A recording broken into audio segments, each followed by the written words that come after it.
Hi, everyone. This is ISNAF Professional Speak presentation for January 2022, where we will be having Dr. Lynn Steinberg.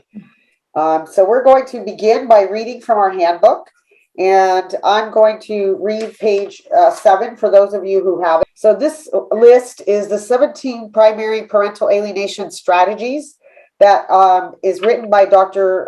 Amy Baker and Richard Sauber in the book Working with Alienated Children and Families. It's clinical guidebook. The alienating parent engages in these strategies against the targeted parent. This is a list of 17 items. I invite you to take a tally to see how many of these you might have currently going on in your case, and that will help you determine which degree you might be dealing with.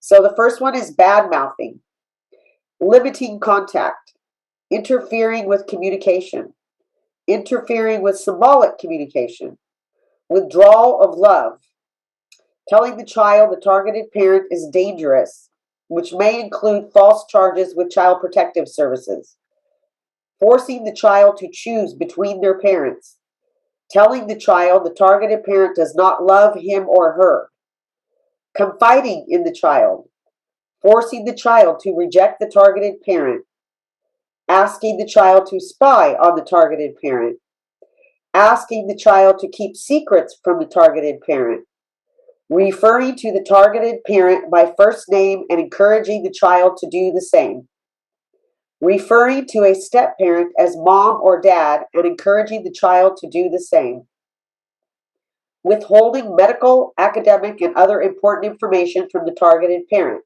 keeping the targeted parent's name off medical, academic, and other relevant documents, changing the child's name to remove association with the targeted parent, and number 17, cultivating dependency, undermining, and authority of the targeted parent, which may include overly permissive parenting by the alienating parent. So those are Dr. Baker's 17 strategies. Now, if you highlighted or tallied those that you may be dealing with, I'm going to now share with you what are the different degrees of alienation. And they are mild, moderate, and severe. And how do you determine the degree? It's based on the amount of visitation that you have. And most importantly, why is it important for you to understand which degree you're dealing with? It's because what Dr. Steinberg will be speaking with you about today is because that will determine the treatment that will be effective in your case. So it's well known amongst the PA community that conjoint or reunification therapy does not work and in fact is detrimental in severe alienation cases. So let me review with you what those are. This is page 4 of our handbook. Parental alienation of children can be manifested in different ways and in different degrees. It is important to understand the degrees of alienation to know the proper treatment. Traditional therapy or reunification therapy is not effective in severe cases. Cases can be categorized as mild, moderate, or severe. So mild cases refers to cases in which the child objects to and criticizes the targeted parent, but yet enjoys the presence of the targeted parent once time passes. Moderate alienation. Children will usually go to the targeted parent after expressing and demonstrating significant reluctance. Also, moderately alienated children will express consistent negative feelings toward the targeted parent, whether or not the alienating parent is present. Although these children may enjoy the time they spend with the targeted parent, they will not admit this in the presence of the alienating parent. And finally, in severe alienation cases, severely alienated children have little, if anything, positive to say about the targeted parent, and often rewrites the history of their relationship with the targeted parent. They seem content to avoid all contact with the targeted parent. They may reject an entire branch of their extended family and often threaten to defy court orders, parenting plans that schedule them to be under the care of the targeted parent. And what I do want to say about those is that we don't start at severe and we go from mild to in between mild to moderate, in between moderate to severe. And you'll see that. I have lived through this. I too am a targeted parent. And you can watch the children just move all the way through that. Unfortunately, most parents don't recognize this if they don't already know the term parental alienation until you still have parents who are just learning that term within the last 30 days, within the last couple weeks. And then it's shocking once they find out. So please don't suffer inside of, punishing yourself for what you didn't know, and begin to educate yourself and begin to take the actions necessary to hopefully get your children protected. So, and finally, I have one last page I'm going to read from the handbook, and that is what happens to the children in alienation. All right, and this is page 9, specific problems of children suffering from the effects of parental alienation. And this is from Ludwig Lowenstein's website, www.parentalienation.info. The following is a series of symptoms found in children affected by parental alienation. The effects can be both short and long-term. Moreover, not all symptoms occur in all children. It should also be noted that there will be differences between younger and older children. Anger, loss of or lack of impulse control in conduct, loss of self-confidence and self-esteem, clinging and separation anxiety, developing fears and phobias, depression and suicidal ideation, sleeping disorders, eating disorders, educational problems, bedwetting and soiling, drug abuse and self-destructive behavior, obsessive compulsive behavior, anxiety and panic attacks, damaged sexual identity problems, poor peer relationships, and excessive feelings of guilt. So we have seen all of those, every single one of those, throughout the time of working with parents in PA. We have seen them all. And so the goal is for you to hopefully understand what those are and educate yourself. So that being said, I want you to know that you're not alone, and that there are over 30% of parents in the United States and Canada that believe they are being alienated. This is from Dr. Jennifer Harmon's research in 2019. There's about 22 million American parents that are targets of parental alienation behaviors that are not reciprocating the same in kind. So just so you know, you're not alone. It's kind of odd that if there's that kind of numbers in the United States, why aren't we running into those people? But I'm going to assert that most of us aren't, number one, don't always know the term, and number two, aren't typically out there advertising that we're dealing with parental alienation. So with that, we invite you to participate in our grief program, which we also now call our healing program, to help you learn how to process that and to get out of the shame and the pain and the suffering, and to empower yourself to move forward, even though you have parental alienation circumstances, and to not be defined by it. So with that, now I'm going to move on to our disclosures, and then Gina will do our introduction of Dr. Steinberg. So by participating in the support group calls, you are acknowledging you understand there are no mental health providers or attorneys on this call, and that nothing said here is any way to be interpreted as mental health counseling or legal advice. And while we have Dr. Steinberg speaking, as we all know, she doesn't know everybody's circumstances, so she's speaking in general, and it's highly recommended that you get specific advice for yourself on your particular case. That being said, we have received multiple questions, and after Dr. Steinberg's presentation, when she's ready for questions, I will ask the questions we have already previously received. If you would like to ask a question, and there is time, I will announce after those questions have been asked and answered. I will invite you to post questions onto the chat room. So, Dr. Steinberg has been in private practice for more than 40 years. For the past 10 years, Dr. Steinberg has been an expert in parental alienation. Last year, she published her first book on parental alienation called, appropriately, You're Not Crazy: Overcoming Parent-Child Alienation. The book is a self-help book for alienated parents and their lawyers to assist them with the court process, as well as what to ask professionals before you hire them. Dr. Steinberg has been an expert witness in many cases and has testified in court recently with a lot of success. When she first began testifying 10 years ago, she was met with a lot of resistance from judges and lawyers who demanded she not use the words parental alienation in court and did not take her recommendations. As of the last 5 years, she has won over the court in almost every case, and the judge has made orders in favor of the alienated parent and child. She was the first expert witness to use the new law on coercive control to prove parental alienation and obtain a DVRO. This case set a precedent in California. Dr. Steinberg so far has had a 100% success rate with the 4-day intensive intervention she offers to alienated parents and their children. She will talk about what takes place, why it works, how to question a therapist about their training and experience, and how she is working on getting the law changed to mandate training for therapists. And if after this session, if you are interested in reaching out to Dr. Steinberg, you can access her at her website, which is lynnsteinberg.com. And thank you, Cindy, for your introduction as well and inviting me onto the expert board for ISNAF.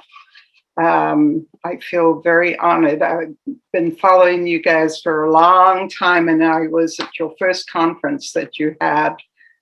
I don't even know how long ago that was, 11 years here in California. It was the first parent alienation conference. Very impressive. So how did I come to discover alienation? I had a family come in. It was a mom and her 6 children. And the father was petitioning for custody, and the custody evaluator had decided to give the father custody of the children with no visitation by the mother, no shared legal custody, nothing.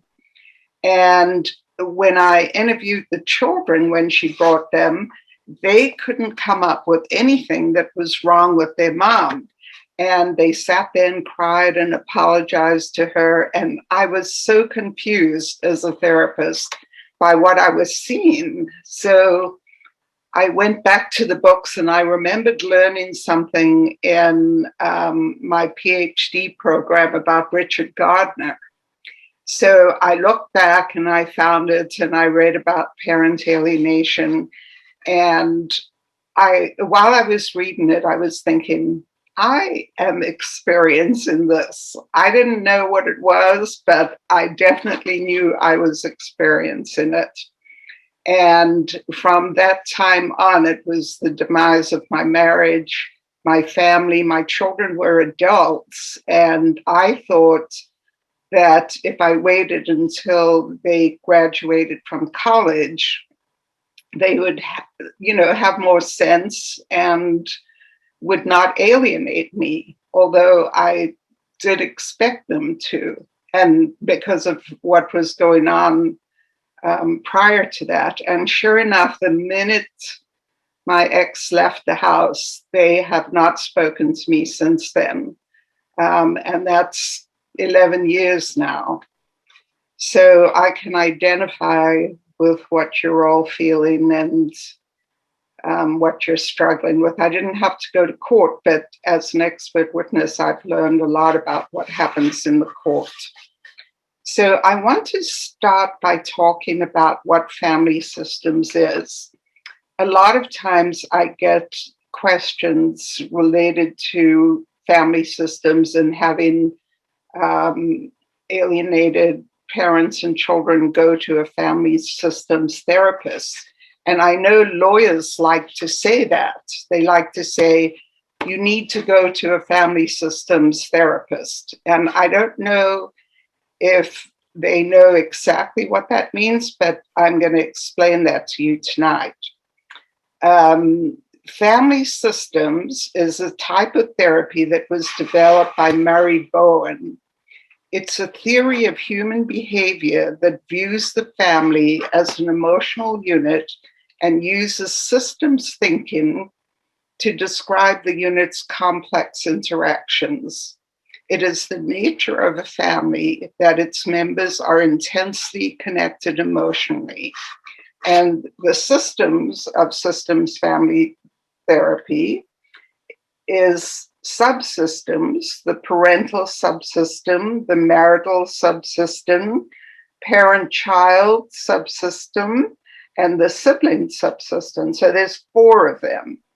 And there are boundaries between each subsystem. And when there's a problem in the family, according to family systems theory, that is when the family needs therapy and becomes unbalanced.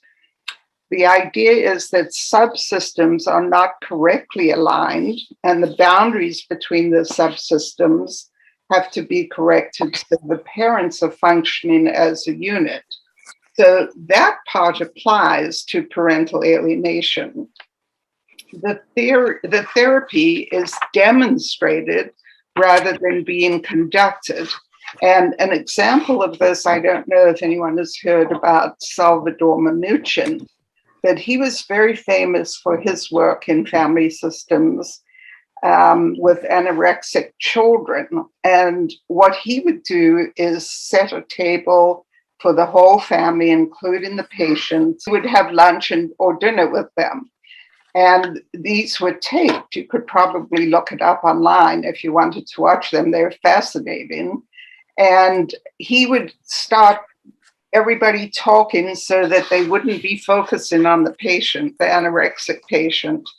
And he would start to make interventions to try to correct the subsystem, which was always the parent subsystem. Very successful in working with anorexic children because, of course, while he was making these interventions with the parents and with the other children, the patient would start eating his or her meal. So it was pretty immediate success there.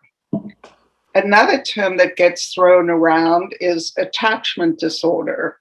So people will often say, you need to get a therapist that knows about this attachment disorder. This theory was developed by Bowlby and Ainsworth. Bowlby was psychoanalytically trained and worked with children who were, quote unquote, affectionless and acted out often criminally. Ainsworth studied mother-child bonding in Africa. Both developed the theory that the rupture in bonding with the parent causes psychological problems in the children. And it does. And so there again, family systems does apply to parental alienation. And I will be telling you why you can't use these family systems theories in an intervention with alienated children and their parents, their alienated parents. There were some other family therapy schools of thought. One was the human validation process model.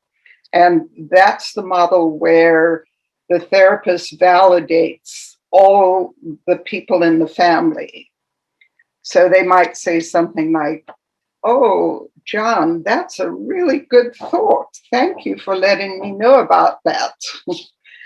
Then the symbolic experiential approach, such as Gestalt therapy, and that's when the patient addresses, with the help of the therapist, the empty chairs and the empty chairs represent members of the family. Structural family therapy, which Minuchin used, is also known as strategic family therapy. And that's what we use with the alienation interventions. And lastly, solution-based behavioral therapy, which I'm sure you've all come across in your experience with different therapists.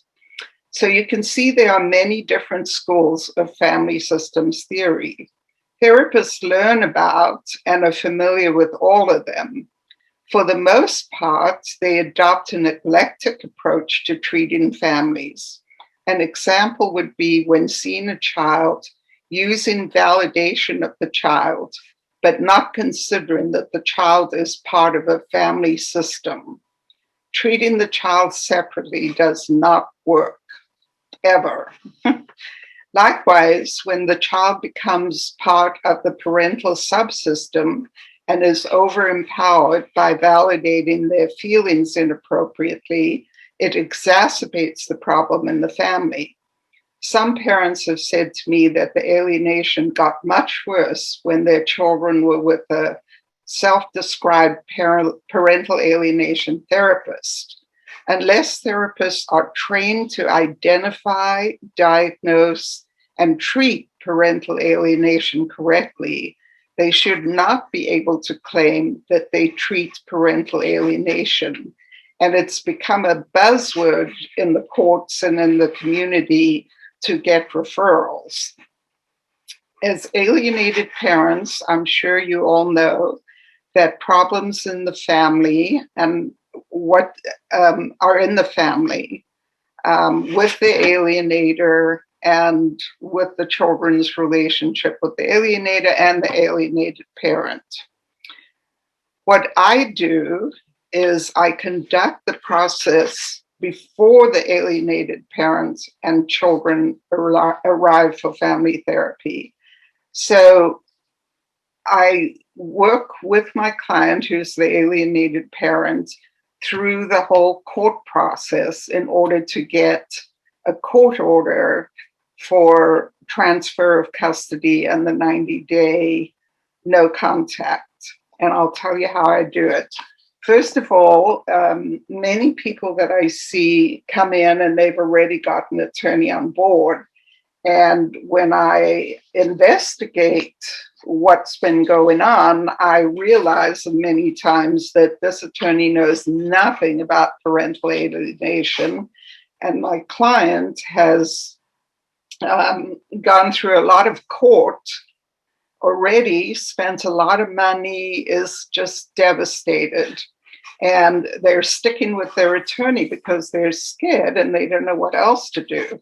So the first thing we do is get an attorney who does know about parental alienation and is willing to work with both me as the expert and my client and whatever other expert we need to bring in to the situation. And if clients don't get another attorney and fire their old attorney, they will waste money and not get the results that they really wanted.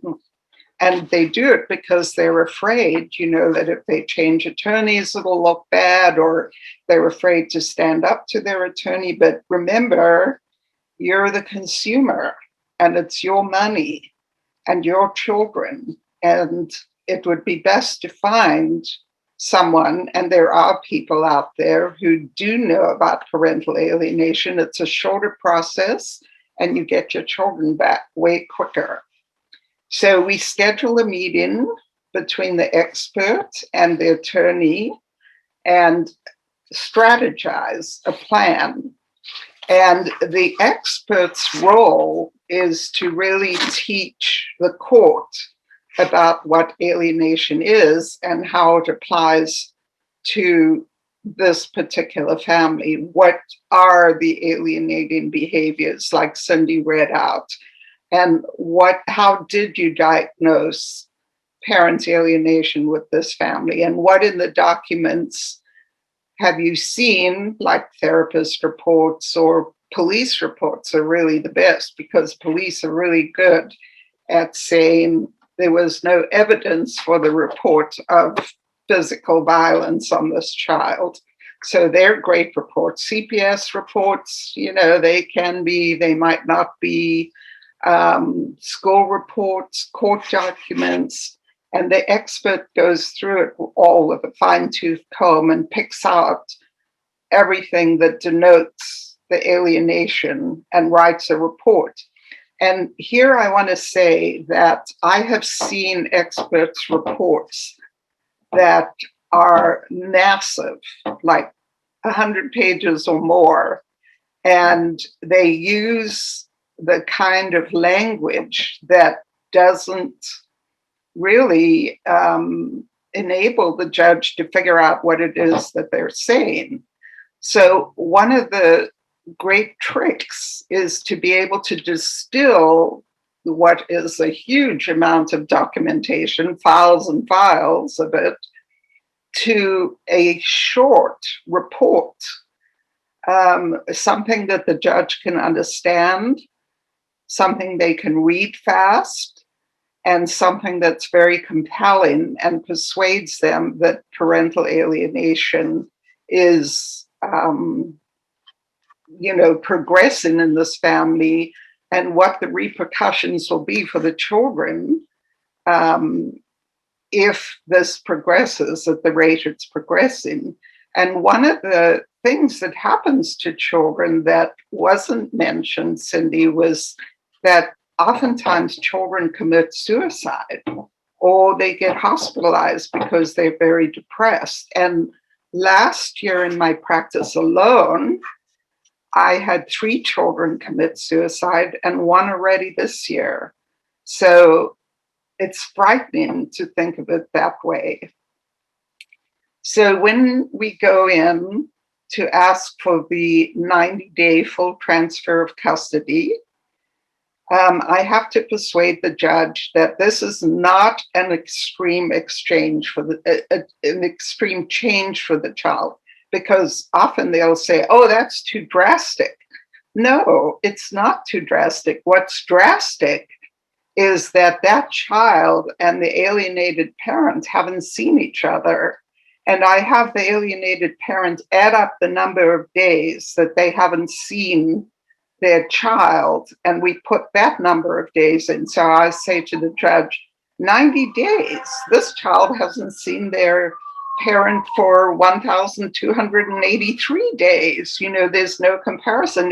If I had it my way, I would ask for that amount of time, because that's how long the child has been withheld from the alienated parent.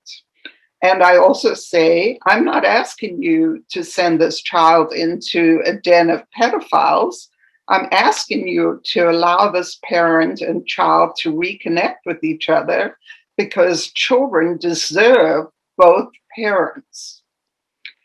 No contact from the alienating parents and extended family, because they can be very bad alienators, for 90 days to allow the child and the parent to bond without interference. And very often, I think in all cases that I've had, the judges have agreed to that, because they, by this time, have had a taste of what the alienating parent is like. They won't listen in courts, they get obstreperous, and the judge is happy to recommend the 90-day no contact if I present it and talk about the importance of that. And then the 4-day intervention is also on the order. And I have a template for this order that the judge just has to sign. And I will put it on my website. So if you want it, you can go in and get it off of there. And you would be surprised how many judges are willing to do that, because they don't know what the answer is. And they're looking for someone, to give them the answer. And I have said many a time to a judge, why are you looking to the gals or the other attorneys to tell you what to do? I'm the one who knows about psychology and alienated children in the room, and I'm asking you, to recommend this and order this so that we can reverse this terrible problem in this family. And usually they really feel grateful to have some kind of resolution that's offered. And more often than not, they will sign that order, which is all specified. I also tell judges that early intervention is key, but this method also works for children who are about to age out of the system. And I talk about consequences for children in this situation, which includes suicide. So I did an intervention not too long ago. The young man turned 18 while he was in the intervention. And he arrived here. He had threatened to kill himself if he had to come in my office with his mother. And so he was held on a 5250 hold. And the assisted intervention team, which I will tell you about soon, had to pick him up from the hospital. And he came very disheveled, no shoes on, very, very angry, and sat down and told me that he was going to kill both his mother and I, and started to like throw things around in my office. And I didn't like that. And he took off out of the office, and the assisted intervention team was standing outside. And the guy who was head of that team happened to be a very big man. And he said to this kid, "Are you going somewhere?" in a very nice way. And then he talked to him about the court orders and how he better, obey court orders because the judge would not be happy. And the kid came in and settled down, and the rest of the intervention was perfect. So there was, like a worst case scenario that settled down very easily if all these things are planned and are in place before the intervention takes place. At the end of 90 days, I asked the judge to do a review, and sometimes the judge will allow me to talk to the alienator's therapist and report back if there's any progress with them or why the 90 days should be extended. And I will tell you that I've never had a situation where the 90 days is not extended, because as you can imagine, the alienator is still raging about this whole situation and the fact that I'm going to talk to their therapist. And if they even went to a therapist, because they tend not to, and they haven't obeyed one of the orders that the judge gave them. So the 90 days is extended, and sometimes all the way up to like 6 months and more. And I think I can say here that the thing to remember is that alienators are not interested in the children, really. And some of them, don't really go after the children and having them back, but they are interested in having revenge against you and making your life a total misery. So that becomes pretty clear in the courtroom, and unfortunately, it becomes pretty clear to the kids as well. Sad, but true. So the plan is, because the judges want to know, well, what's the plan to have custody with the other parents again? The plan is that if they do keep the judge's orders and they can prove that they're beginning to have some insight into their behavior, there's a step-up plan, and it starts with monitored visits, and then maybe a meal once a week, and then maybe a day, and works into 50-50 custody. Unfortunately, none of my cases have ever worked into 50-50 custody, and the kids age out of the system before their alienating parent does what's asked of them to, have them back in their lives. So I'd like to talk about the Coercive Control Bill, because it's a bill that I used. The bill is SB 1141 in California, and Hawaii and Connecticut also have coercive control bills. The bill became a law September the 29th in 2020. And a couple of weeks later, I used this as an expert in a case in Orange County in California, and obtained a domestic violence restraining order against the alienator. And that set a precedent for using coercive control in parental alienation cases.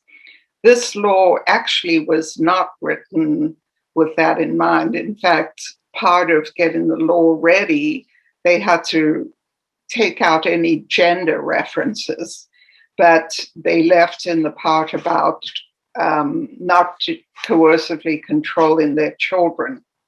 So I'm going to read a little part of that, and you can read the full law because it's so helpful in writing up a case. And the other day I was helping someone in Hawaii write out a restraining order application.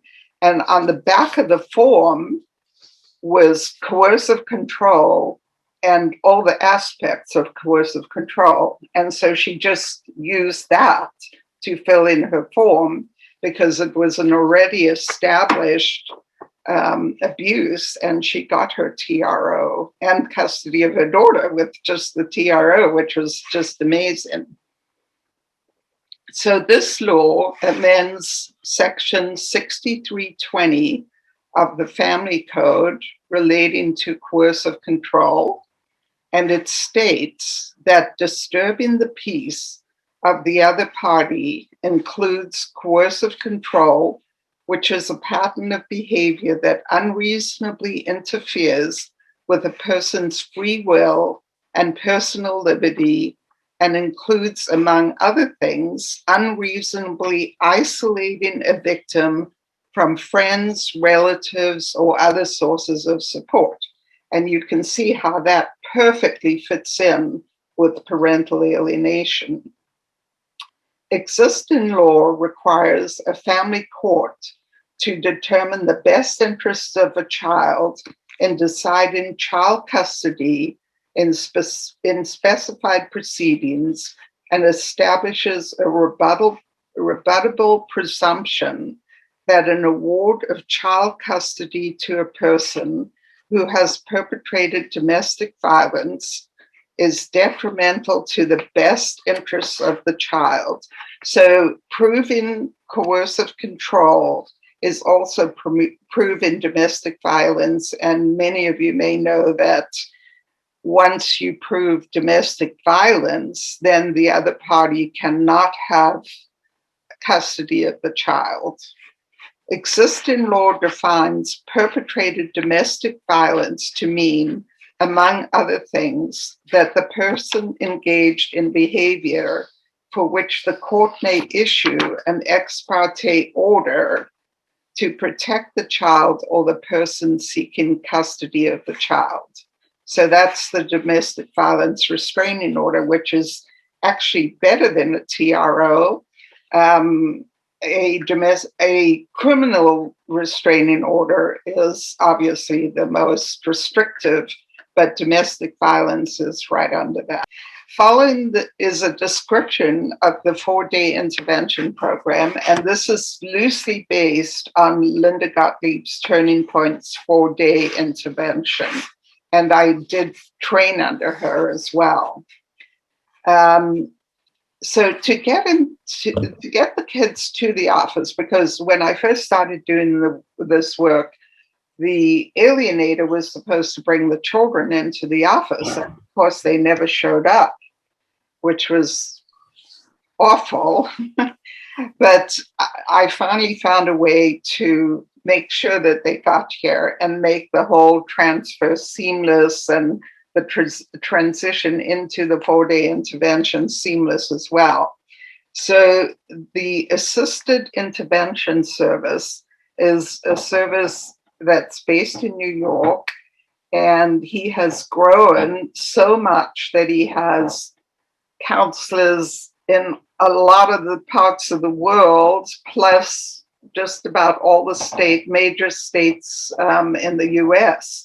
And what he does is he employs counselors like licensed therapists, master level counselors, master's level social workers, and they contact the children ahead of time once the order is in order, and build a rapport with the children. So the counselors then fly to wherever the children are. They pick up the children and all their belongings, minus their computer and phone, which will be discussed in the therapy, the 4-day intervention, about whether they will get to have their phone and their computer or not. because that can be a real hotbed for contacting the alienator or vice versa. So they pick them up, take them to the alienated parent's house, and will come to my office the next day. So I try to have my weekend schedule flexible enough that they can actually come the next day. So usually the interventions go Friday, Saturday, Sunday, and then a break of a day maybe for them all to go and do something fun, like go to Magic Mountain or Disneyland or something, and then come back for the fourth day. It's important to do it right away because, you know, it gives the kids a chance to deal with their new parent, new in the sense that it's the alienated parent and probably hasn't seen their child for quite a while, and go through everything that the kids need to go through and the parent needs to go through in order to have that new living situation. So the assisted intervention people, the parents are usually quite freaked out, you know, and they think the assisted intervention people need to stay here for the whole time. But usually we can tell them to go after a few hours when we start the intervention. So what is it like? First of all, I meet with the children and the alienated parent for 6 to 8 hours a day without breaks. And I order in breakfast, lunch, and snacks, whatever they choose, whatever the kids want, they get. And I say 6 to 8 hours because I use the difference of the 2 hours to encourage the kids to deal with something right away rather than waiting. So, for example, if they say, and I've had this, I'm not going to talk, I'm not going to eat, I'm not going to participate in this, and then I'll say, okay, well, you know, our day may run into another 2 hours, 8 hours instead of 6 hours, and if you cooperate, you might get out of here in 6 hours instead of 8 hours. And that usually persuades them that they need to, you know, get it together and participate. So job number one would be re-empowering the parent.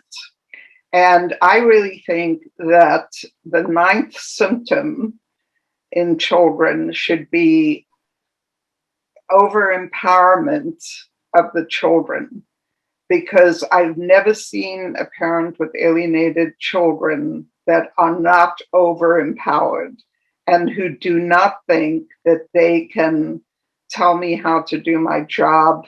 Very often, if it's siblings, one of the siblings will say, well, he's upset, so you should let him go out there and calm down.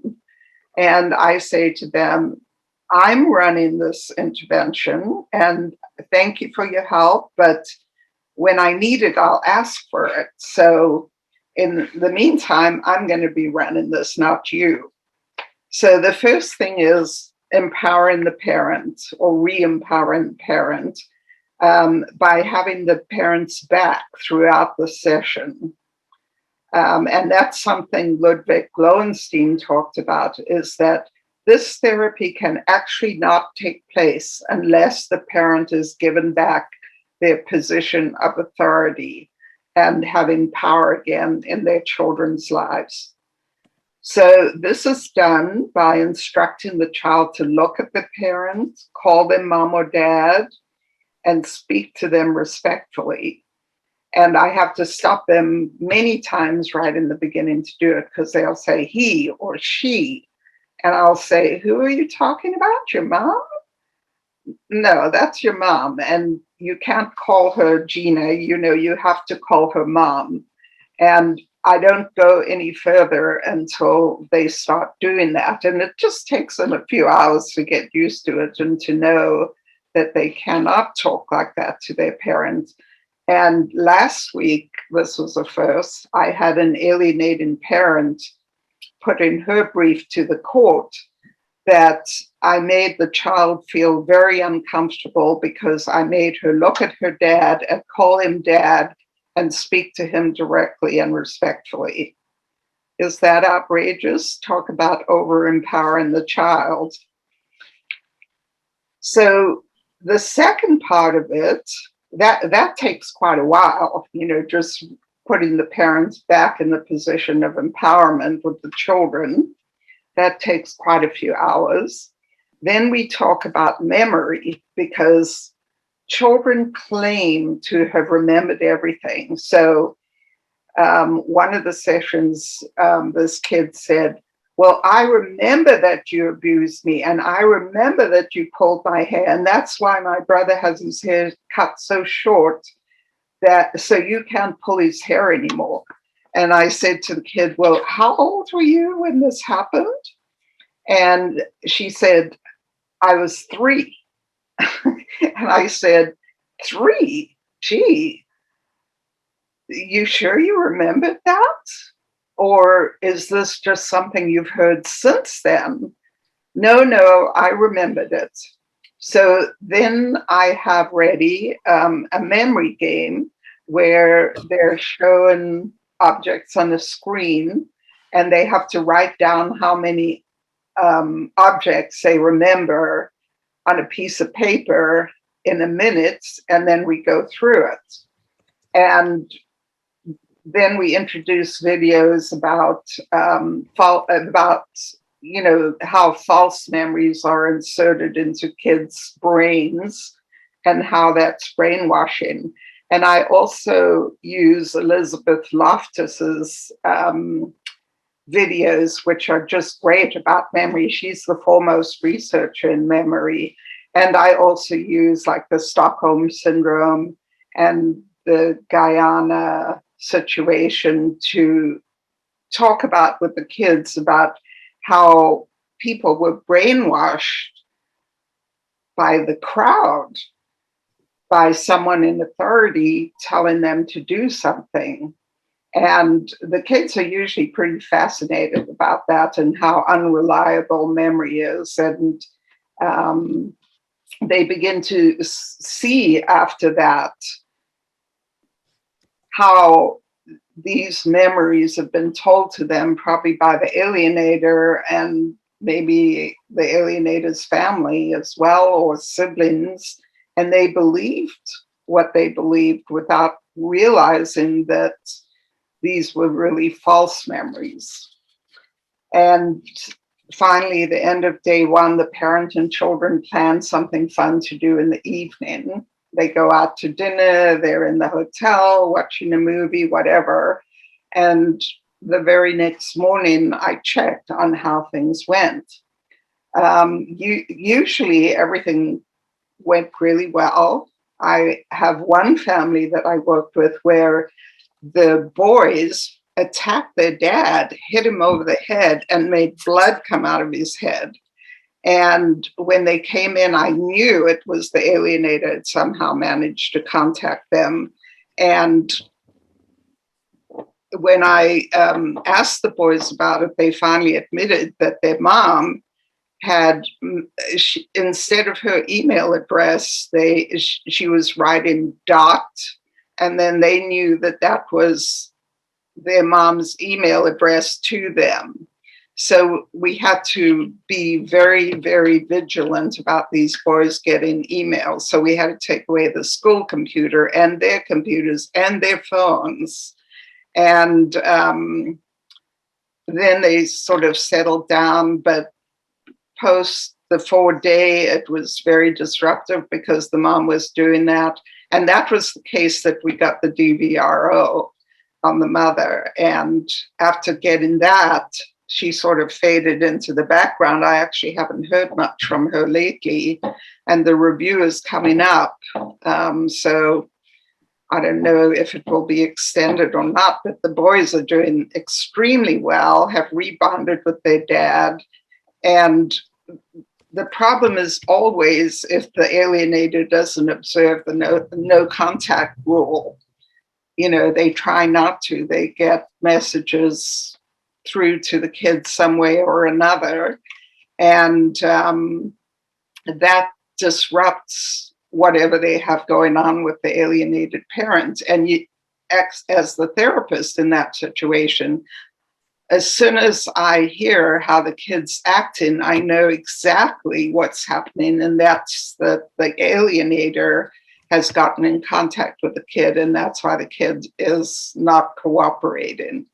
And so we have to go back and figure out just how this contact is taking place and go back to court, often on an ex parte, and ask for a DVRO or some kind of sanctions against the alienating parent. So day 2, I make a list of all the accusations, and usually they are meaningless. Like, for example, the kids say, without exception, I just don't feel comfortable with him or her. And I say, yeah, but why don't you feel comfortable with him or her? Did they do something to make you feel uncomfortable? No, I don't think so, but I just don't feel comfortable and I don't want to be in the room with him. Well, who are you talking about? Your dad? Well, then say my dad if you want me to listen to you. And what other complaints do you have? Oh, well, this was a real one. My dad threw me in the swimming pool, and when he threw me, he touched my penis. And so I reported him for sexual abuse. And this actually went through, and this alienated dad was actually a doctor, and you can imagine what that had looked like on his license. And after we got the 90-day no contact, we went back to the judge and told him what happened, and he expunged everything. So there was no problem after that. But I know anyone with a license can really be in deep water, if they get a TRO against them or some kind of sexual abuse claim. And this was verified by the social workers. Well, in my books, and I used to testify about sexual abuse, that is not sexual abuse. And I can't imagine which planet that social worker came from to verify that that was sexual abuse of a child. And I had another situation where this girl came in and she said that her grandfather had sexually abused her. And this had gone all the way to the DA, and a trial was set up. And I asked her, well, what do you mean sexually abused you? What did he do? And she said, well, he just gave me that look. What look? Well, he just gave me a look like he was going to sexually abuse me. And I said, but that's not sexual abuse. And then she said, well, one time he put his hand on my leg. And were other people around? Yes. Where did he put his hand on your leg? Right above the knee. That is not sexual abuse either. And so I had to address the situation with the child about her lying about the sexual abuse and what happened to her grandfather as a result of that. He's a vet. He had 5 daughters, never a problem there. And pedophiles are well known in families. The kids know to stay away from them. There was never anything that happened with this grandfather. And of course, he was just devastated having to go to court. And I ended up talking to the DA and telling him about the situation, and they dropped the charges. But of course, lots of money had been spent, and a lot of time and heartache had been spent on this situation. And it was just horrendous. And of course, the alienator had used that to say that the father didn't support his children. And that was what a bad father he was. And this ended up because I had the extended family come in on the fourth day to reunite them, with the child reuniting on the fourth day with the grandfather and the grandmother and apologizing to the whole family. There were 10 of them in this family. So I think she felt very humiliated and cried, but I think it was really good for her to be able to admit that she had lied and that this was a false allegation against her father and her grandfather. So that's day 2, is we talk about false allegations and how it affected people when these false allegations came about. We go over the court order, and it's the first time the parent has the opportunity to talk about what has happened, like how many times they've gone to court to fight for the children, how many times there have been police reports and CPS reports against them, what happened to them professionally, what happened to them emotionally.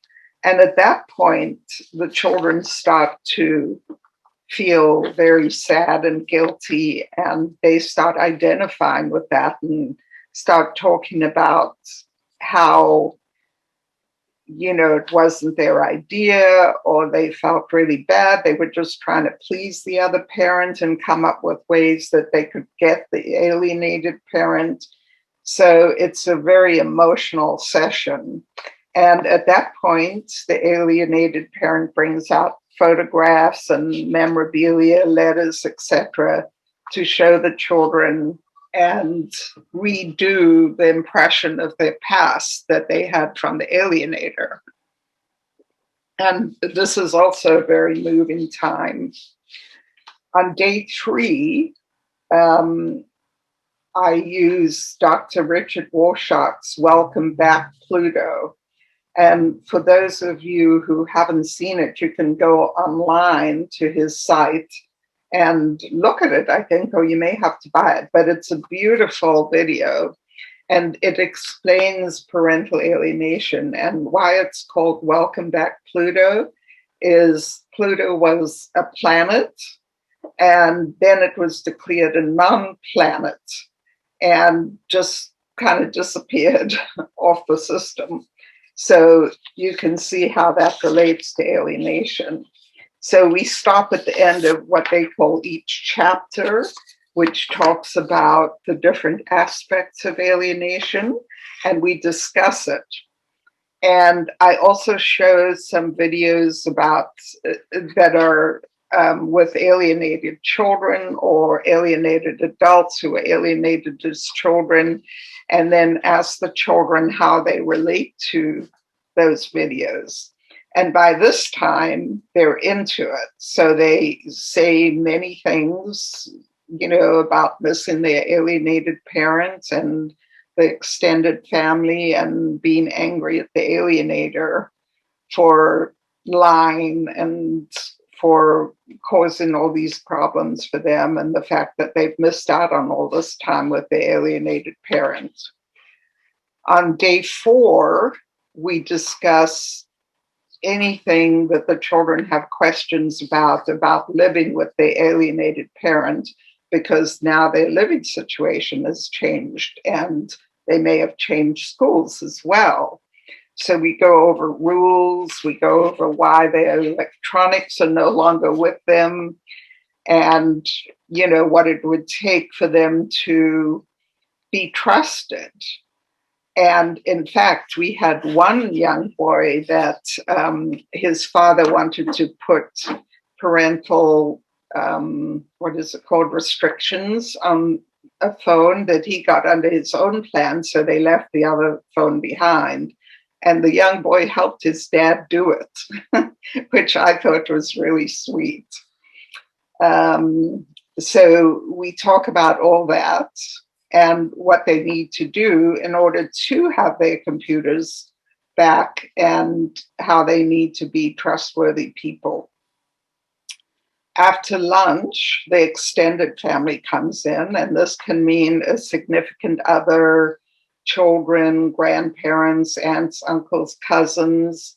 And it's a very moving time with lots of tears and apologies and hugs and,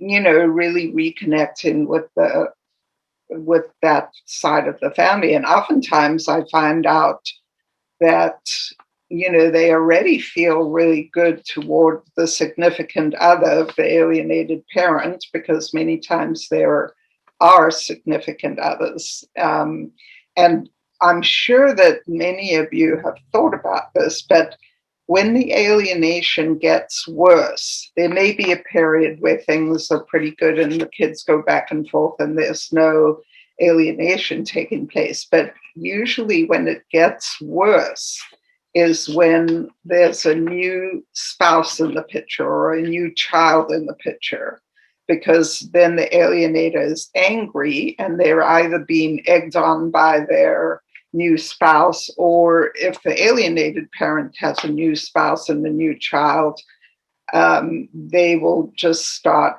alienating the children against them because they're so angry. Because I'm sure you all know that if you're an alienated parent, you're meant to be desperately unhappy and depressed. And then the alienator can be magnanimous with you if they know how much you're hurting. One of the significant differences in this therapeutic model is the focus on the parent and children's relationships and not the therapist's relationship with each member. And I think that's one of the best defining factors, because therapists think that what's most important is their relationship with the client. But I think in alienation, what's most important is the children and the parents' relationship. And that's what I keep focusing on. So oftentimes the children will say something to me about how I don't care about them. And I say, no, I don't. I only care about you and your relationship with your mom or dad. That's what's important here, not how you feel toward me. And therapists don't usually do that. They see themselves as advocates for children or advocates for the alienator and make the therapy much worse, make the alienation much worse. Linda Gottlieb gets the alienating parent to write a letter supporting the therapy. I don't do this because I find it's more problems than it's worth. It creates more problems.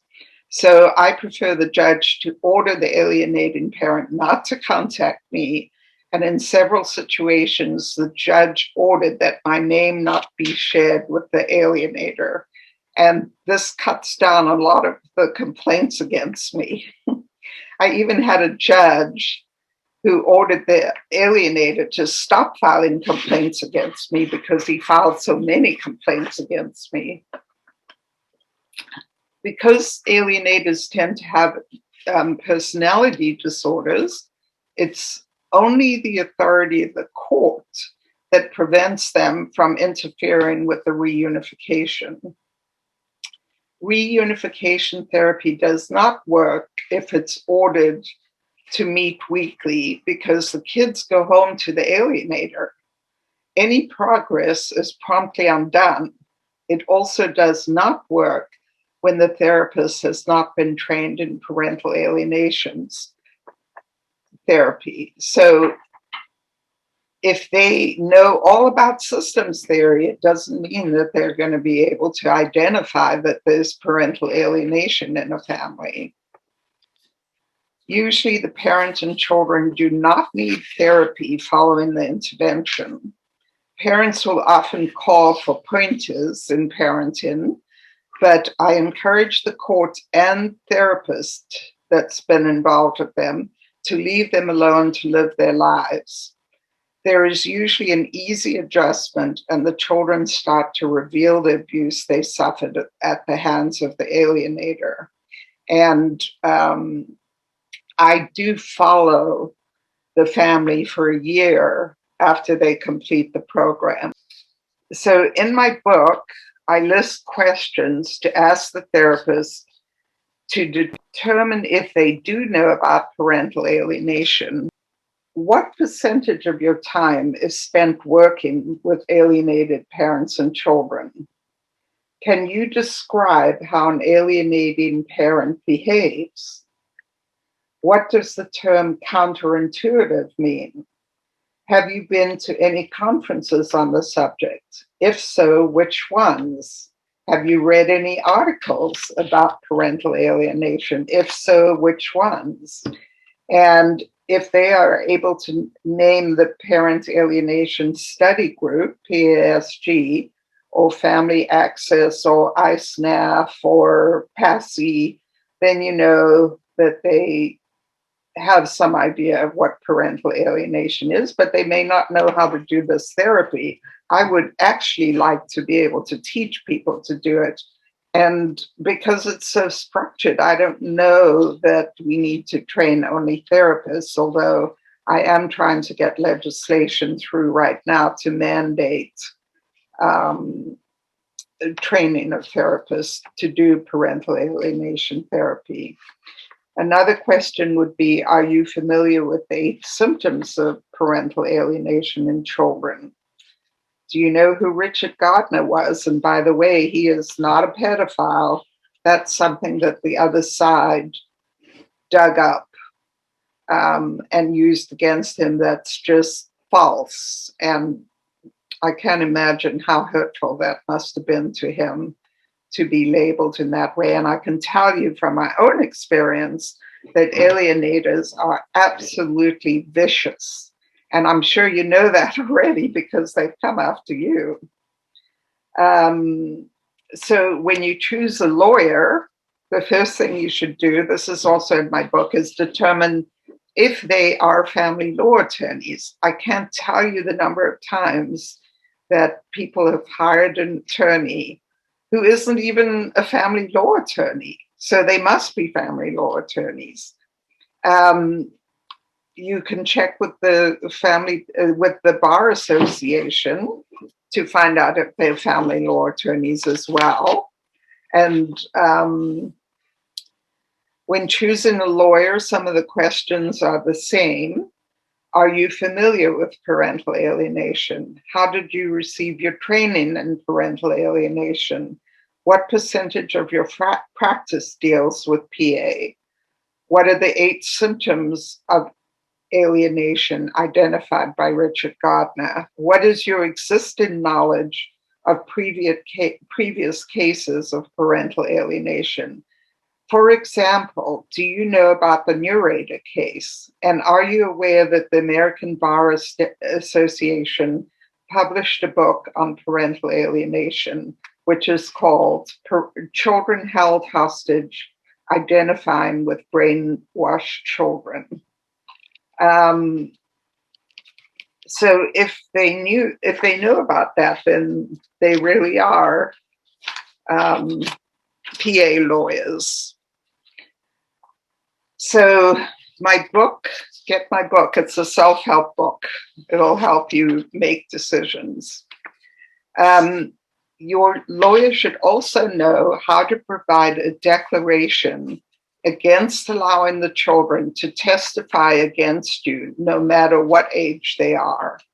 And recently, the Bill 654 in California attempted to reduce the age from 14 to 12 for children to testify against their parents and choose where they lived. And we mounted a huge opposition to that. And the senator worked with me to rewrite the whole bill. Actually, I rewrote the whole bill. And I had to agree to leaving it to be the age of 14 that they were allowed to do that. But I got him to add the caveat that having children testify in the judge's chambers with a court reporter there would be the best way to go. And he did have the bill rewritten that way, and it passed. So that's what the law is on children testifying against you. Because alienators have attempted to torpedo any reunification between the children and the alienated parent by saying things like children are kidnapped and put into a van and forced to participate and are being brainwashed. So Dr. Jennifer Harmon conducted a research study into Linda Gottlieb's Turning Point's 4-day intervention. The question was, is this program safe for children? And because Linda tapes her sessions, an objective, measurable study was able to be conducted. It was found to be safe, 98% successful, and the children self-reported that they found the experience enjoyable. This article is available from Linda Gottlieb or Dr. Harmon, and I will post it on my website so you can download it from there. So it has been investigated, and it is determined to be a successful program for those of you who asked. On my website, aside from ordering my book, you can download actual reports that I've written for the court. So if you are trying to do this yourself, look at the different reports because they're all different and use it as a template for writing what you want to write. So it should have the template of the court order I asked the judges to sign that has the transfer of custody and no contact.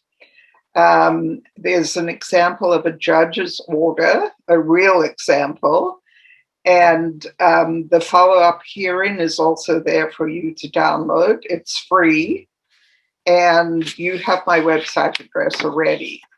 So that's about all I have to talk about, but if you'd like to give me the questions, Cindy, we can do that now. Absolutely, I will. I think you covered a lot of the questions. Yeah, I tried to, yes. Yes, but I will go through anyhow. But I just wanted to acknowledge, we've heard from several other professionals throughout the last year. One of the highlights that I really want to make sure every parent realizes, and including those who have adult children, and I'm going to take the first opportunity for the first question myself in that arena, given we have questions about adult children, that you stated that it takes balance of power in order for reunification to occur. And in fact, that's the first thing you do in the first day. Yeah.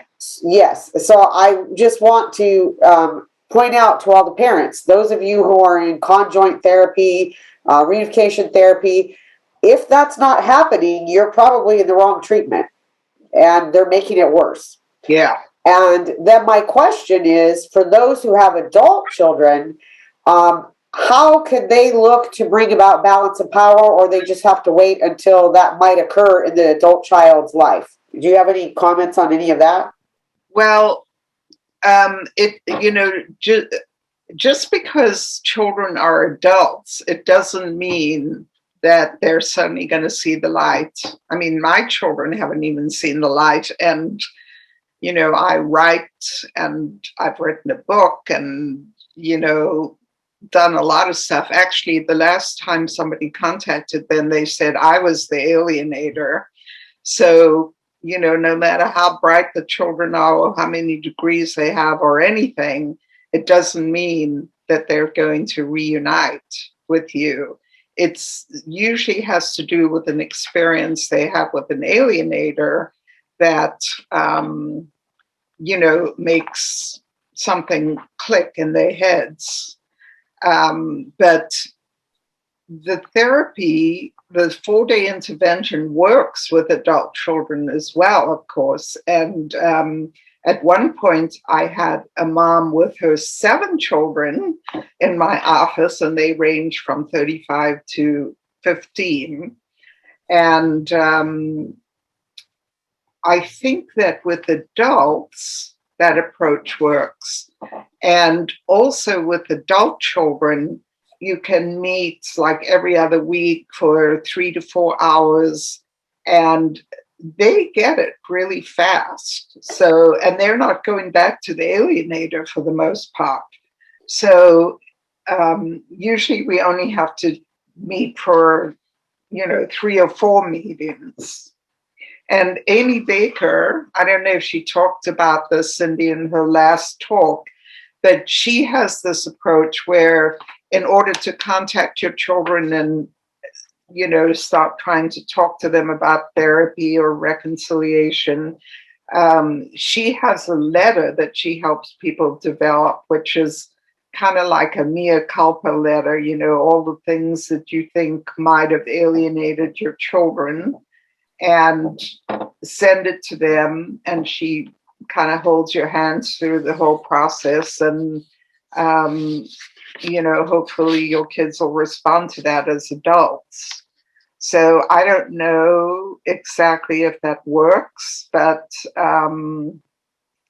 yeah, and I think that when children are adults, like with my own children, I know they started getting alienated from the time they were 9 and 10. It's been going on for years and years and years.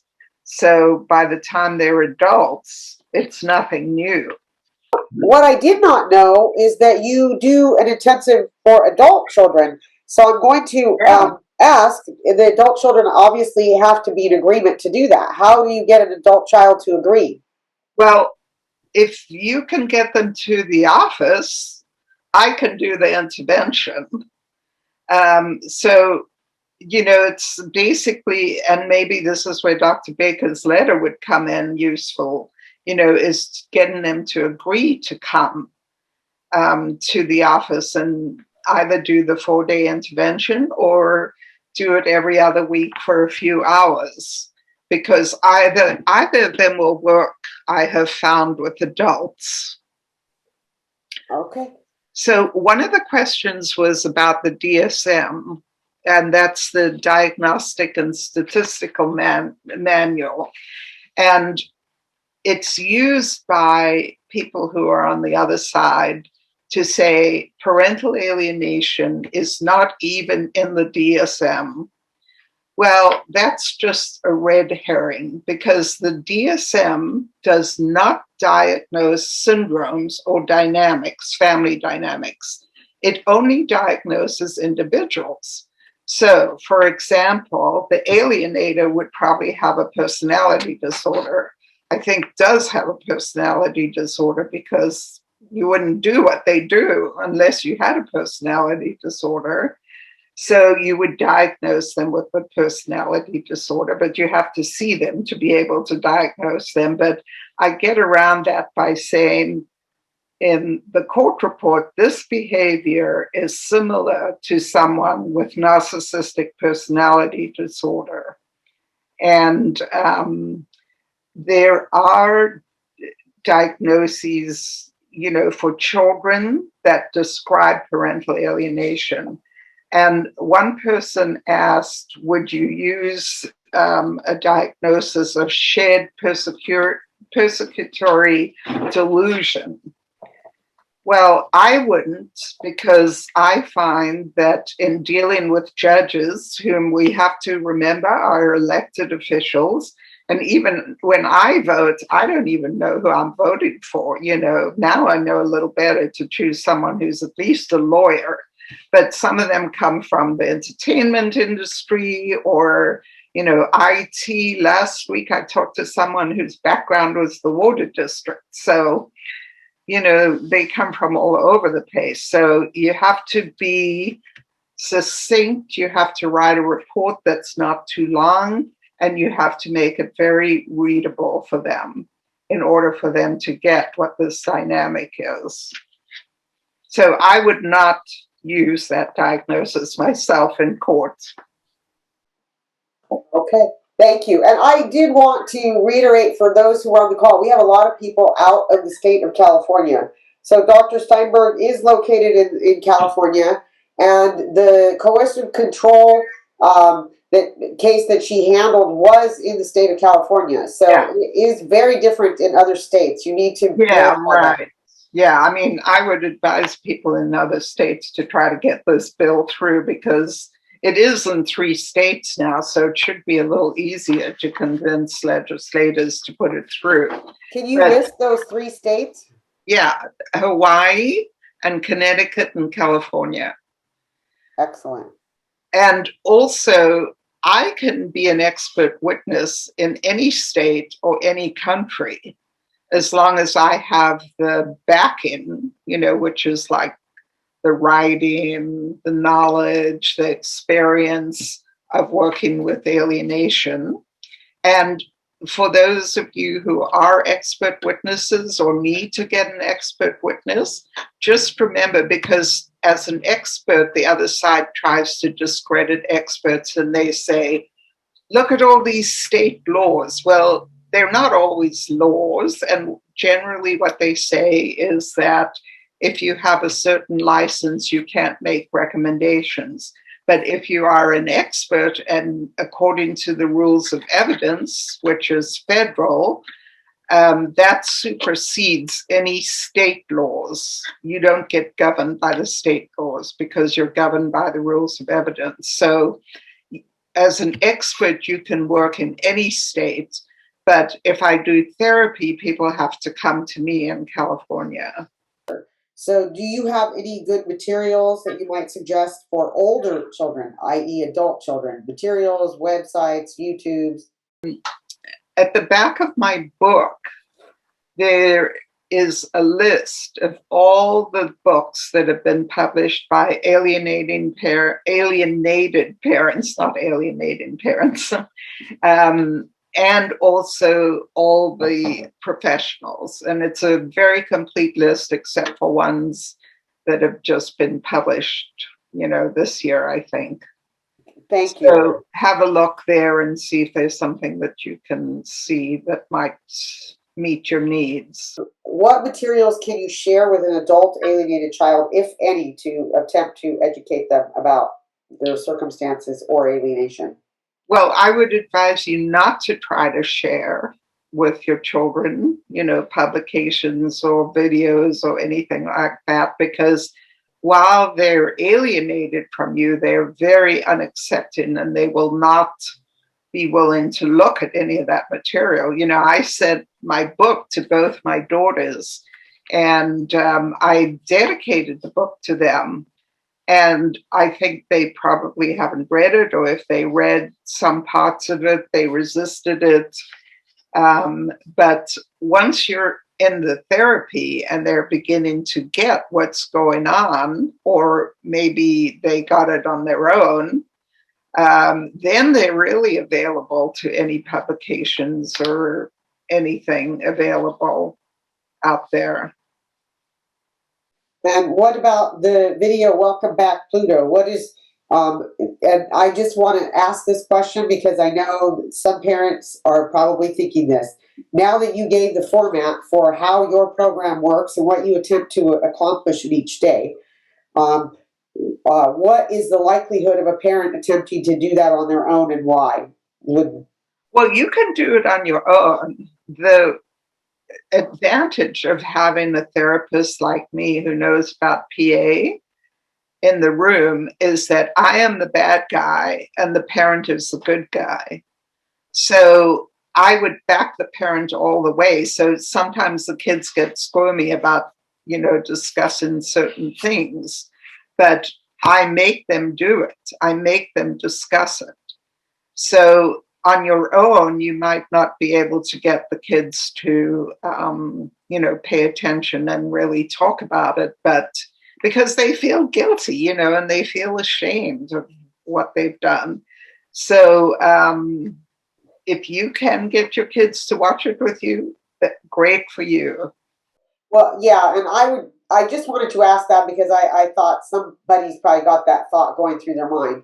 But the one thing I also want to point out, understanding the dynamics, living it myself, is that if we attempted to sit down with, watch Welcome Back, Pluto with our child, or we attempted to get them to call us mom or dad when they switched our name to our first name, and tried to bring back our own balanced power, I will assert that they will, in 2 seconds flat, call the other parent to come and get them. And the other parent would be very happy to accommodate that. And I don't allow anyone, including me, to have a phone in the session. So they can't contact anyone. But it's also up to me in the session to make sure that they do not refer to their parents as, he or she or them, or by their first name, because that's just not acceptable. That's how I recreate the balance of power and then re-empower the parent. Okay, so this is another question about adult children. And you covered so much about your program. I think there's a really good understanding of that, although this is still in the order in which we receive these questions. Yeah. You have any suggestions for reconciliation with adult alienated children where there was never a court finding of alienation and the line has gone cold? Well, adult children don't so much have to be educated about what's gone on in the court, because they know they've been terribly alienated or they wouldn't be in the session. But it doesn't really matter whether you've gone through the court or not. There doesn't have to be a court order for adult children. They're pretty much here voluntarily. Okay, so I believe this parent didn't realize that was available to, the intensive was available to adult children.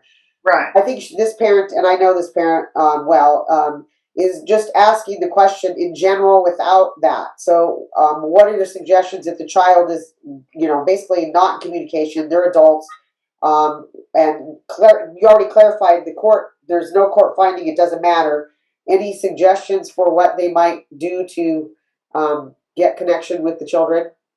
Well, the only thing I know about is Dr. Baker's letter. If something happens that, like this week, I worked with this dad whose daughter spontaneously reconciled with him. And suddenly everything clicked for her, and she called her dad and flew out and, was very open to reading everything and meeting with him. And some children do have that epiphany as adults. They say that when they have children themselves, they begin to remember how great that other parent was.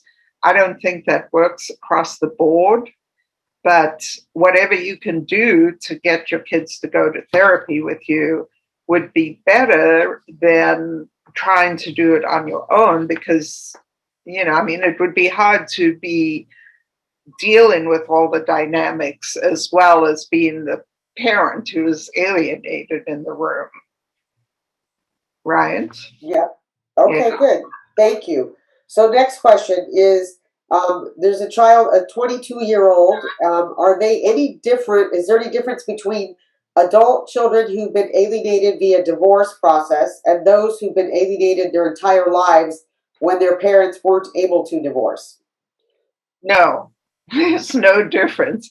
And I can tell you, seeing the adults, sometimes I'm amazed at how they act. They certainly don't act like adults. And one of the things they say to me, well, I have my own therapist, and my own therapist always supports me. So why are you being so harsh with me? They've gotten so used to being over empowered that that's a really hard thing for them to give up. Okay. There's no difference. So the next one is, the therapist acknowledges that the symptoms of alienation are present. However, they indicated that they are a result of my children having anxiety as opposed to my ex's alienating behavior. I have tried to find any research or documentation that would provide an explanation that it is anxiety and not alienation, but I keep coming up with alienation. Yeah. Could anxiety be an explanation? Well, children have anxiety, and so do adults, as a result of the parental alienation. They have anxiety from the alienator, and they have their own anxiety for the way they've been corralled into treating the other parent. So the anxiety comes from the parental alienation. And one of the things I think that you can ask a therapist if they don't want to use the word parental alienation, which is so ridiculous, but go along with them, you can ask them if they know anything about narcissistic abuse. Because if they don't, then you better get rid of that therapist, because not only do they not know about how to deal with parental alienation and a child of parental alienation, but they don't understand about what narcissistic abuse is. And narcissistic abuse is when a parent who, by way of being a narcissist, doesn't really care about the children. They care about getting vengeance against the alienated parents and use the children as weapons against that parent.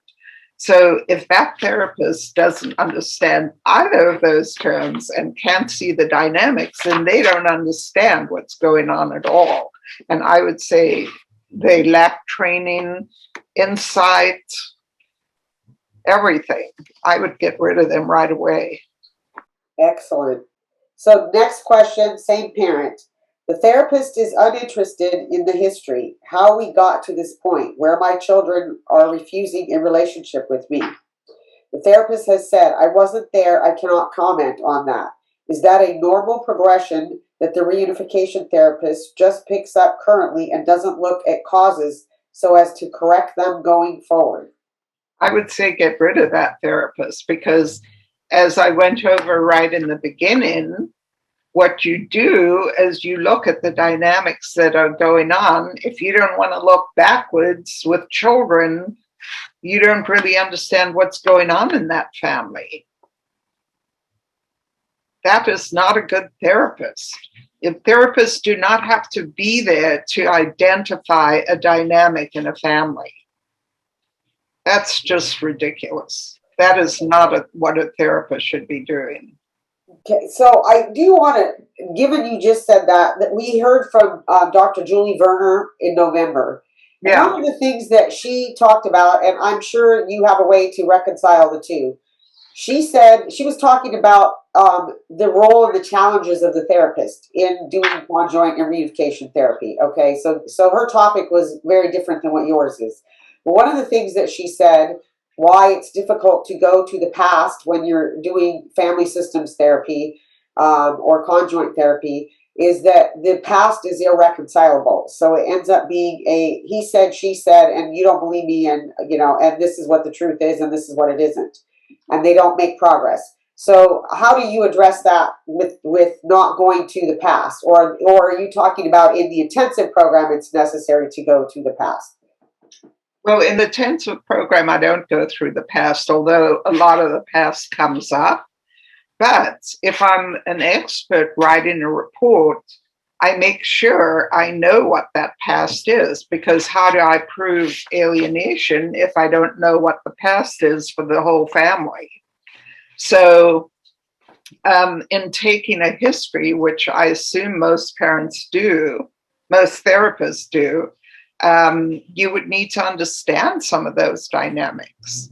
Because if you just go along with what the presentation is, what the parents are presenting, you can be sure the alienator is not going to, they were going to expose themselves when they give the history. They're going to be charming and talk about how they just don't understand what's going on, and the children don't want to see the alienated parent. And, so you do need to have some history in order to assess whether you're dealing with an alienated family. Okay. And my last question, and we're right down to perfect timing, is family systems therapy okay for families with mild to moderate parental alienation? Not if the therapist doesn't know about parental alienation and hasn't been trained in parental alienation. We've been working on we actually, Ron Burgos and myself, we developed a bill which requires that therapists, psychiatrists, physicians, teachers, lawyers, judges, mediators, you know, the ones that I've left out, social workers, CPS, that training about parental alienation as child abuse should be mandatory. And they have to study it for their license, or they have to study it if they were already licensed and pass a test on it. So we are defining it as child abuse and asking for the same mandatory reporting laws and mandatory training as all abuse has. Thank you all for joining us, and we appreciate your donations and want you to know your donations go towards the work ISNAF does inside the community. And we also are getting finalized here our judges handbook, and that is part of where your donations will be going to. So with that, I'm going to turn it over to Gina, who will close our call, and thank you all, and we'll look forward to our meeting next month. Thank you, everyone. I just wanted to end with a quick affirmation. It's by Viktor Frankl, and it dovetails very nicely with what Dr. Steinberg presented tonight. It says, between stimulus and response, there is a space. And in that space is our power to choose our response. In our response lies our growth and our freedom. And so I want to thank Dr. Steinberg tonight for showing us through her cases and examples that she gave us, how people can react, how our kids can react, how we can choose to respond in a way so that we can get through this difficult, horrible situation, whether our kids are in our lives or not, unfortunately. I am very grateful for ISNAF, and I'm grateful for all of you on the call, and I hope to see you next month. Good night, everyone.